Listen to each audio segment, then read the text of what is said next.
Emmanuel Macron, roi des commémorations, fidèle à ses obsessions mégalomanes, le président de la République a organisé la célébration du 11 novembre autour de sa personne. Une véritable instrumentalisation de la mémoire à des fins électorales à 6 mois des européennes.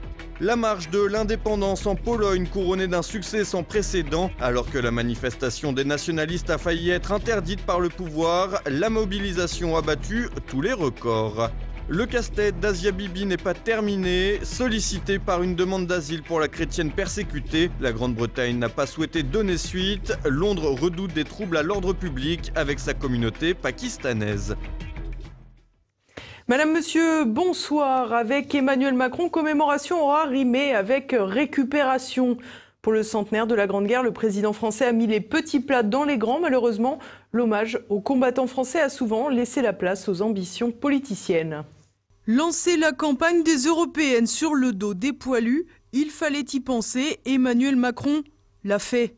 Les commémorations du centenaire de la Grande Guerre et le Forum de la paix ont réuni en un seul week-end de toutes les obsessions jupitériennes. Mégalomanie, arrivisme et multiculturalisme, les soldats de 14 auront été instrumentalisés par le président français sans aucune mesure. Pour se tailler une stature internationale, Emmanuel Macron aura invité plus de 60 chefs d'État pour un rendez-vous où Paris est devenu l'espace de 2 jours le centre du monde avec l'organisation d'un forum pour la paix. L'objectif était sans surprise, vilipender la montée des prétendus nationalismes pour s'ériger en parangon de progressisme. Notre monde est, si nous le voulons, à l'aube d'une époque nouvelle, d'une civilisation portant au plus haut les ambitions et les facultés de l'homme.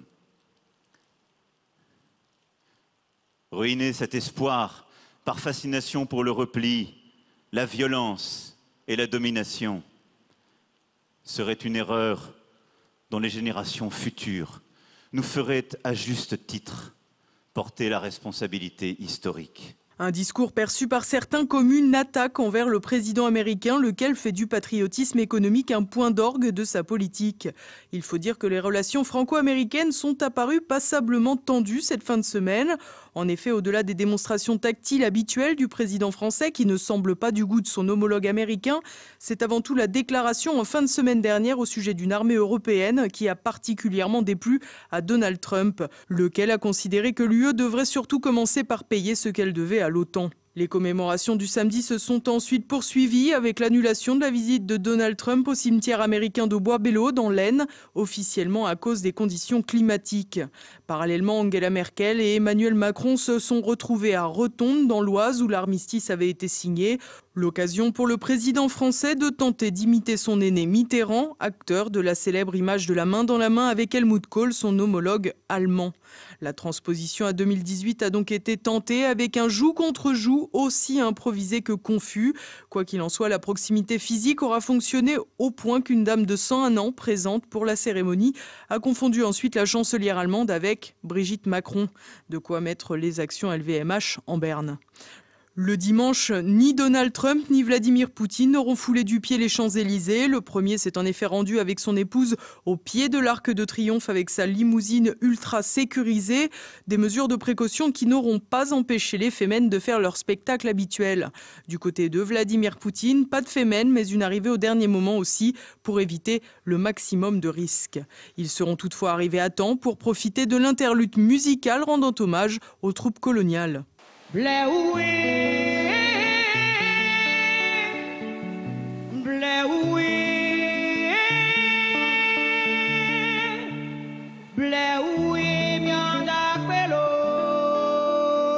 Un melting pot mémoriel qui aura touché en plein cœur les médias, des médias qui se sont concentrés sur les critiques à l'égard des chefs d'État américains et russes, expliquant que les discours lyrico-progressistes d'Emmanuel Macron étaient autant de pieds de nez.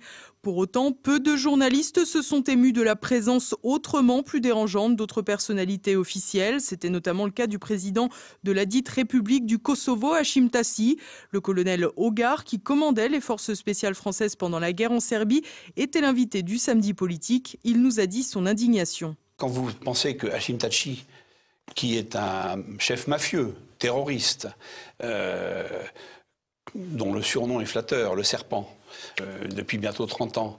Quand vous pensez que cet homme va être reçu le 11 novembre parmi les chefs d'État représentant leur pays à l'Arc de Triomphe, moi ça me scandalise absolument. C'est la raison pour laquelle je n'irai pas, moi, le 11 novembre, à l'Arc de Triomphe, et j'en suis fort malheureux. Je ne peux pas ne pas penser à ça avec émotion et en vouloir terriblement aux politiques qui salissent la mémoire pour en faire une opération politicienne. Voilà. La mémoire des combattants français aura donc été souvent mise en veilleuse pendant ces célébrations. Les incantations incessantes du président français pour la paix avaient donc une drôle de saveur. En effet, Emmanuel Macron et son plus jamais ça avaient peut-être oublié que son discours dominical sur la paix se ferait en présence des principaux fournisseurs d'armes du conflit yéménite, dont plusieurs n'ont pas hésité à bombarder la Syrie et bien d'autres encore. De quoi rappeler là-haut au poilu la maxime d'Anatole France. Et en Pologne, le 11 novembre 1918 est également une date phare, la date de son indépendance, qui donne l'occasion d'organiser chaque année une grande marche à Varsovie. Cette année, pour le centenaire, les conservateurs espéraient priver les nationalistes de leur rassemblement. Résultat, une affluence record. Un reportage de nos confrères du Visegrad Post.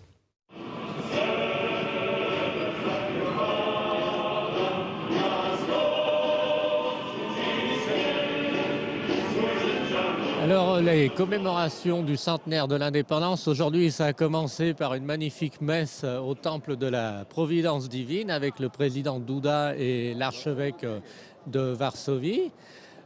Puis, il y a eu les commémorations au niveau de la tombe du soldat inconnu, la dépose de la gerbe de fleurs devant la statue du maréchal Piłsudski et le point d'orgue, le clou de la journée, c'est la grande marche de l'indépendance qui, cette année, pour la première fois, était commune. Il y avait une marche officielle avec la marche qui est organisée depuis plusieurs années, tous les ans, par les nationalistes. Alors la marche a été extrêmement critiquée au niveau notamment de l'Union européenne et par ailleurs la municipalité de Varsovie, qui est dirigée par la plateforme civique, qui est un parti d'opposition, a tenté de l'interdire. Est-ce que c'est ça, plus le centenaire, qui explique son succès? Comment expliquer qu'entre l'an dernier, où on avait entre 60 et 100 000 personnes, et cette année on a peut-être atteint 250 000 personnes? Comment expliquer cet écart d'une année à l'autre? Alors, je ne remercie pas la maire de Varsovie ni Verhofstadt qui ont fait, en insultant les Polonais et en voulant interdire la marche, qu'il y a effectivement 2 ou 3 fois plus de monde que les années précédentes. Chaque fois qu'on essaye d'interdire cette marche, elle grandit, elle est multipliée par 3, 4 ou 5. C'était déjà en 2009 que c'est devenu une grande marche, quand des milieux de gauche ont voulu l'interdire en disant que c'était des fascistes, qu'il fallait surtout pas les laisser passer. Donc oui, c'est un facteur qui a certainement joué et c'est l'interdiction de la mairie qui a fait que l'État, enfin le président, le Premier ministre ont décidé d'organiser cette marche avec la société civile donc, qui était à l'origine au départ de cette marche. Est-ce qu'on peut escompter un impact politique? On sort d'élections locales. Est-ce qu'il y aura un impact politique à la réussite de cette marche et de cette journée pour le président, le gouvernement et les nationalistes? Oh, je ne pense pas. Ça fait des années que c'est une très grosse marche et électoralement, les nationalistes n'en profitent pas parce que les Polonais ne votent pas nationalistes. Je pense que ce sera exactement la même chose pour les conservateurs chrétiens-démocrates qui sont au gouvernement actuellement. Les Polonais viennent manifester leur patriotisme parce qu'aujourd'hui, c'est leur fête, la fête de l'indépendance recouvrée.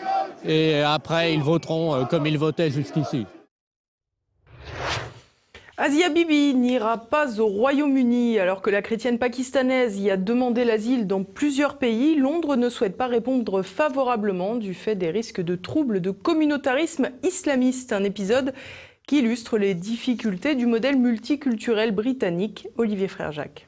Le Royaume-Uni n'accueillera pas Asia Bibi, alors que le cas de cette chrétienne contrainte à l'exil de son pays du fait des menaces de mort qui pèsent sur sa personne de la part d'islamistes radicaux pakistanais. Londres a fait savoir qu'elle ne serait pas le bienvenu au royaume d'Elisabeth II. C'est en tout cas ce que rapporte l'Association britannique des chrétiens pakistanais. En cause, le risque de problèmes de sécurité et de troubles au Royaume-Uni de la part des communautés islamiques et les menaces sur les ambassades de Sa Majesté à l'étranger. Le conservateur Damien Green et 19 autres parlementaires catholiques ont écrit à l'exécutif pour faire part de leur désaccord, des démarches probablement vaines. En effet, ce rejet de la demande d'asile ne semble être qu'une illustration du résultat de décennies de gestion multiculturaliste de la société britannique.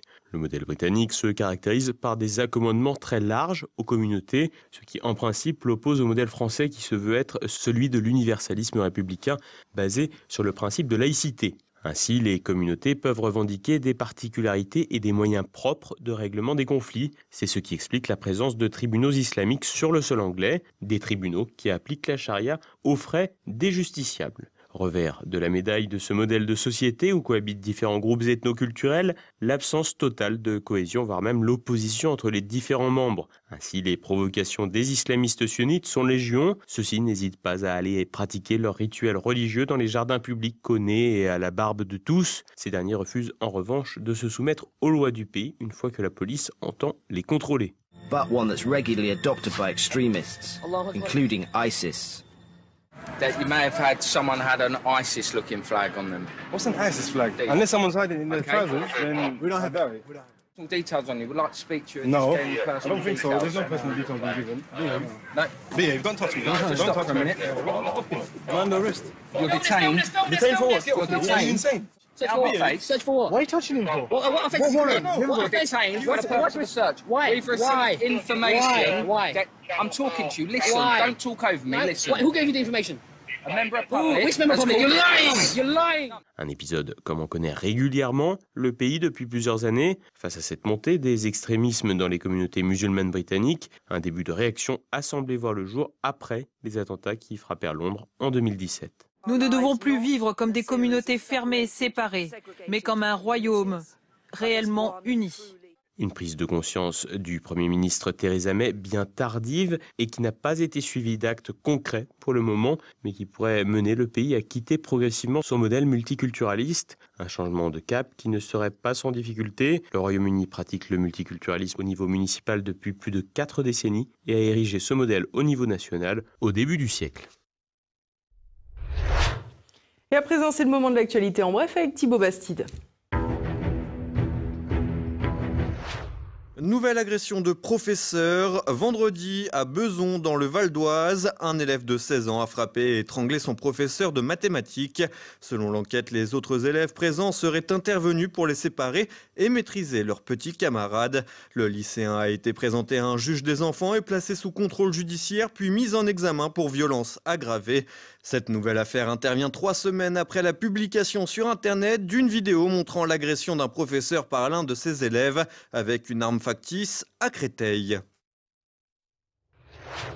Les anti-Trump font un flop à Paris. Dimanche, en marge des commémorations du centenaire de l'armistice de la Grande Guerre, des manifestants se sont rassemblés place de la République à Paris pour protester contre la venue du président américain. Seules 1500 personnes ont participé à ce rassemblement, dont une cinquantaine de Black Bloc. Ségolène Royal, nouvel espoir de la gauche. Selon un sondage IFOP fiducial, la triste candidate à l'élection présidentielle de 2007 est la personnalité préférée des sympathisants de gauche, toutes tendances confondues. Chez les socialistes, à l'affût de quiconque pourrait porter leurs idées, Ségolène Royal atteint les 77% et 61% chez les Verts. Plus étonnant, celle qui vient de publier Ce que je peux enfin vous dire arrive désormais à 48% d'opinions favorables parmi les sympathisants du Rassemblement national. Dans le baromètre politique, Ségolène Royal arrive en 6e position avec 47% d'opinions positives, loin devant Laurent Wauquiez et Emmanuel Macron qui glanent quant à eux 33%. Une popularité qui a donné l'envie à l'ancienne ministre de la Transition écologique de faire une liste aux européennes. Sans doute la pire configuration pour Emmanuel Macron. Francis Joyon remporte la 11e édition de la Route du Rhum. Parti dimanche 4 novembre de Saint-Malo, le skipper français est arrivé dimanche soir à Pointe-à-Pitre en Guadeloupe. Après 7 jours, 14h, 21 minutes et 47 secondes de course, Francis Joyon a devancé François Gabard de 7 minutes et bat par la même occasion le record de l'épreuve. C'est vrai qu'on a eu un départ de vrai mauvais temps et après, le fait de tactiquer avec François, c'était passionnant aussi. Non, c'était vraiment une course extraordinaire, oui. Une truffe blanche adjugée 85 000 € dimanche à l'occasion de la 19e vente aux enchères mondiales organisée à Alba près de Turin. Un acheteur de Hong Kong a déboursé 85 000 € pour acquérir le précieux champignon de 850 grammes, soit 100 € le gramme. Le bénéfice de la vente a été reversé à des œuvres de bienfaisance. La grande foire à la truffe blanche d'Alba se déroule chaque année depuis maintenant 88 ans. Après le diamant blanc, le diamant rose, mardi à Genève en Suisse, Christie's mettra aux enchères le Pink Legacy, un diamant rose de près de 19 carats. C'est un diamant tout à fait extraordinaire, d'une rareté absolue et probablement le plus beau diamant rose jamais présenté en vente aux enchères publiques. Son poids, sa pureté, son intensité de couleur en font véritablement un diamant unique au monde. Cette pierre possède un rose tout à fait sublime, une transparence, un éclat unique. Il faut savoir aussi qu'il est très pur, ce qui est assez rare pour les même très rare pour les diamants roses, dont la couleur est due à d'énormes pressions exercées à 150 km de profondeur au moment de la formation du diamant il y a plusieurs milliards d'années. Estimée entre 30 et 50 millions de dollars, la pierre précieuse Fense Vivid, le plus haut grade d'intensité de couleur, appartenait à la famille Oppenheimer, qui a dirigé pendant plusieurs décennies la société minière de Beers. Et voilà, on arrive déjà à la fin de ces éditions. Dans un instant, notre Zoom du jour, Philippe Devilliers vient nous présenter le mystère Clovis. Il évoquera également sa vision d'Emmanuel Macron. Il y a un an, vous indiquiez, il incarne la verticalité de la fonction. Je me suis dit que pour un lanceur d'alerte, pour un visionnaire, il manquait quand même légèrement de perspicacité. Alors, là, d'ailleurs, vous avez du mal à garder votre sérieux. Non, je vous cite, il incarne la verticalité de la fonction. Attendez. Donc, j'explique, parce que pour les téléspectateurs... Faites ce que vous voulez. Non. Emmanuel Macron m'a appelé pour venir au Puy du Fou, en 2016. Donc, il est venu. Il a passé un long moment avec Brigitte. Voilà. On a eu des conversations à ce moment-là sur la sacralité régalienne. Et il se tournait vers Brigitte, il disait il a raison, etc. Bon, après, il y a le Louvre, il est arrivé, vous vous souvenez, même vous avez dû vous dire, quand même, là, il reçoit Trump, il reçoit Poutine. Donc on se dit, tiens, il y a quelque chose de la verticalité, c'est le mystère du chef, etc. Puis après, patatras, tous ces gâtés, comme vous l'avez vu. Il y a eu le doigt d'honneur, il y a eu la fête de la musique, et puis maintenant, il y a cette espèce de démolatrie où il va se prendre des bâches tous les jours, donnant ainsi l'image d'un petit chef qui n'a pas de recul, qui n'a pas de hauteur. Et ce soir, c'est lundi, vous retrouverez également Politique Éco. Olivier Pichon reçoit le président de la financière Tiepolo, Éric Doutrebente, pour évoquer la crise économique. Et puis tout de suite, une nouvelle chronique de la France de Campagnol avec Christian Combaz. C'est maintenant le moment de se quitter. Merci pour votre fidélité. À demain. Bonsoir.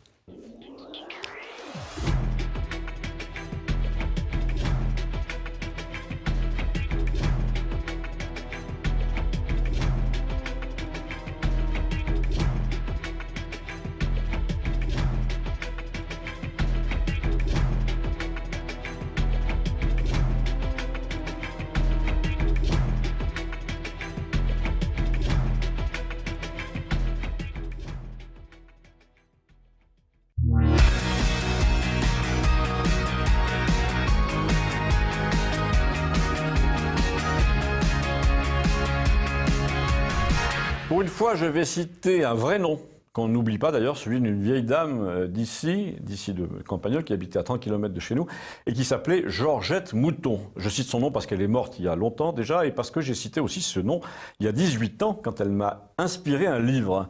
Elle est même venue me voir à Campagnol pour m'expliquer son affaire, et son affaire, c'était une thèse de doctorat qu'elle passait à 80 ans à la Sorbonne, sur l'époque pré-hitlérienne, une époque où la jeunesse menaçait ses profs, tiens, décider elle-même du contenu des cours et exiger de passer en classe supérieure, le tout dans une démission absolue des parents et des autorités en général. Donc cette dame arrive chez moi un après-midi avec une amie, cheveux courts, grand front, elle avait apporté une bouteille de muscat, son amie était secrétaire médicale, je me souviens qu'elles habitaient toutes les deux à Lamalou-les-Bains, Et elles ont passé quelques heures à essayer de me convaincre d'une chose qui m'a finalement inspiré la matière d'un livre, donc c'est que cette fameuse hiérarchie implacable des nazis était issue d'un rapport de force horizontale propre à la jeunesse déboussolée. Et qu'il y avait donc un rapport étroit, direct, entre une boursouflure soudaine du système hiérarchique et l'absence totale de hiérarchie au départ. Dans les sociétés où les élèves font n'importe quoi, dictent leurs lois aux profs, puis à leurs rivaux, se dégage très vite une hiérarchie de fait, celle qu'on obtient par intimidation des plus faibles et des minoritaires entre soi, les vieux, les femmes, les homosexuels par exemple, de sorte qu'après une génération, ceux qui ont poussé tout seuls comme ça sont devenus des plantes carnivores. Et là, j'en reviens à notre époque, quand vous voyez le renversement total des hiérarchies que désigne le selfie présidentiel, avec les 2 repris de justice torse nu, là, vous commencez à comprendre pourquoi on peut braquer un revolver sur la tempe d'une prof pendant le cours, ou exiger d'avoir une meilleure note, ou intimider le professeur en le menaçant de représailles.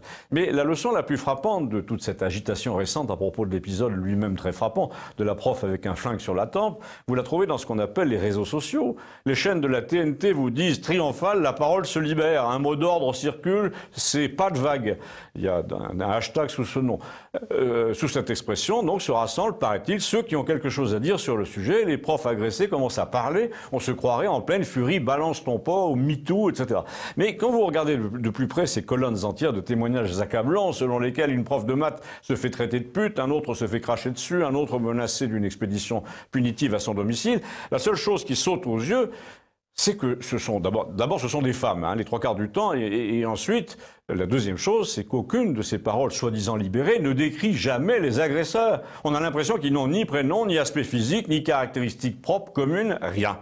Et là, je me suis souvenu qu'au moment de publier mon livre en 2002, mon éditeur, qui travaillait quand même avec moi depuis 10 ans, a refusé de le faire paraître. Parce que ma description des coupables, pourtant tirée de faits précis, le gênait. Cet éditeur passait 2 mois de l'année dans les pays chauds, il faut dire, il avait une grande indulgence apparemment pour leur jeunesse, visiblement. Un autre éditeur s'est aussitôt saisi du manuscrit, le livre a fait parler de lui en son temps, j'ai campé à la télévision pendant un moment, Ardisson, Gisbert, débat avec Marine Le Pen sur LCI, et chaque fois, la même litanie, sauf dans la bouche de Marine Le Pen, il est vrai, mais il y avait aussi Cohn-Bendit sur le plateau, si ma mémoire est bonne, vous pointez du doigt une certaine jeunesse. Et je dis, je pointe du doigt ce que je vois. Maintenant, si vous m'expliquez qu'il faut regarder ailleurs et pointer le doigt ailleurs, je veux bien, mais ça ne va pas supprimer le phénomène. Il faudra bien ouvrir les yeux un jour sur ce qui vient vers nous. Et bien voilà, apparemment, le moment est venu d'ouvrir les yeux. On juge intolérable ceci et cela, mais curieusement, tout le monde, toute la presse met les mêmes lunettes, des lunettes qui effacent le portrait des auteurs de violence, sauf que désormais, les téléphones les filment. Et qu'à Campagnol, en voyant les images, ils disent tous, ça ne m'étonne pas, je m'en doutais. Et Gustave a conclu, tu vas voir, la prochaine étape, il va devenir interdit de les filmer pour cacher le réel le plus longtemps possible. Ah, un détail, le livre de 2002, issu de la thèse de Madame Mouton, est encore disponible en version électronique pour 4 € sur Amazon. Il s'appelle « Enfants sans foi ni loi ». Et la thèse elle-même de Madame Mouton est disponible aussi. Je vous mets l'adresse de son résumé sous le sujet YouTube. À bientôt.